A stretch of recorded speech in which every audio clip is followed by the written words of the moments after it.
जय माता दी। इस समय ऑपरेशन सिंदूर को लेकर, सिंदूर शब्द को लेकर बहुत ज़्यादा सियासत छिड़ने लगी है। इन नेताओं को कौन समझाए कि हिंदुस्तान में रहकर आप सनातनी के रंग को ही नहीं समझते हैं। सिंदूर हमेशा से, सतयुग से लेकर आज कलयुग तक सिंदूर का महत्व है। हमारे तिरंगे में एक रंग आता है, सिंदूरी रंग।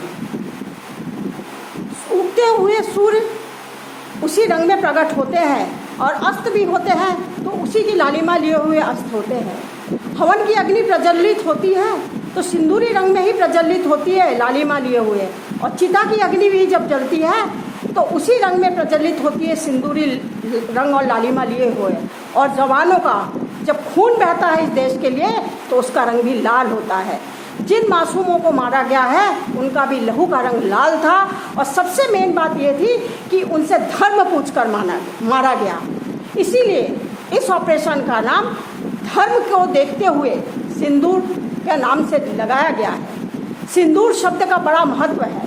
अगर हमारे हिंदुस्तान में रहने वाले नेता यही नहीं समझ सके कि सिंदूर है क्या चीज़, तो वो क्या ही जाने कि हमारे देवी देवता, हमारी सतियाँ, हमारे साध्वी संत, हमारे ऋषि मुनि कौन है और क्या है। इतिहास की बड़ी बड़ी बातें करते हैं।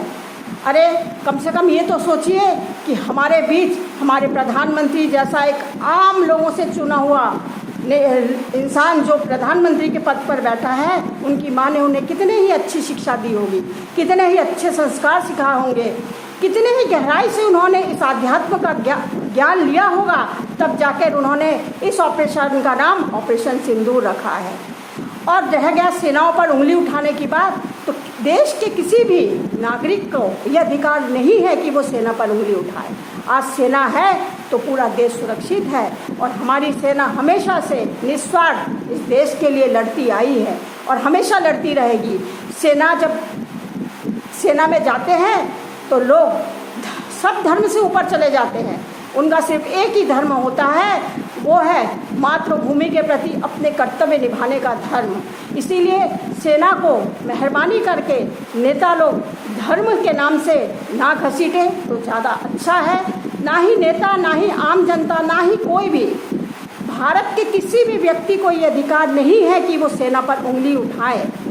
जिस तरह माँ दुर्गा जब तैयार होती है तो पूरे अस्त्र शस्त्रों के साथ उन्हें श्रृंगार किया जाता है, उसी तरह हमारे सेना के वीर जवान जब वर्दी पहनते हैं तो उन्हें भी पूरे अस्त्र शस्त्रों से सुसज्जित किया जाता है। माँ दुर्गा भी लड़ने युद्ध में जब गई थी तो शस्त्रों के साथ ही गई थी और हमारी सेना भी जब लड़ने जाती है तो शस्त्रों के साथ ही जाती है। शस्त्रों के बिना ना माँ दुर्गा सुंदर लगेंगी, ना हमारी सेना सुंदर लगेगी। आज मोदी जी के शासनकाल में सेना के पास सारे शस्त्र हैं, उनके हाथ खुले हुए हैं। कम से कम वो अपने देश के लिए लड़ने के लिए तो तैयार है। शर्म करे वो नेता जो देश पर रहते हुए देश की खाते हैं, पाकिस्तान की बजाते हैं। इन नेताओं को तो ये चाहिए कि अटारी बॉर्डर से इन्हें भी पाकिस्तान भेज दिया जाए, वहाँ वही जाके खाना खाए और पाकिस्तान की वकालत करे। जय माता दी।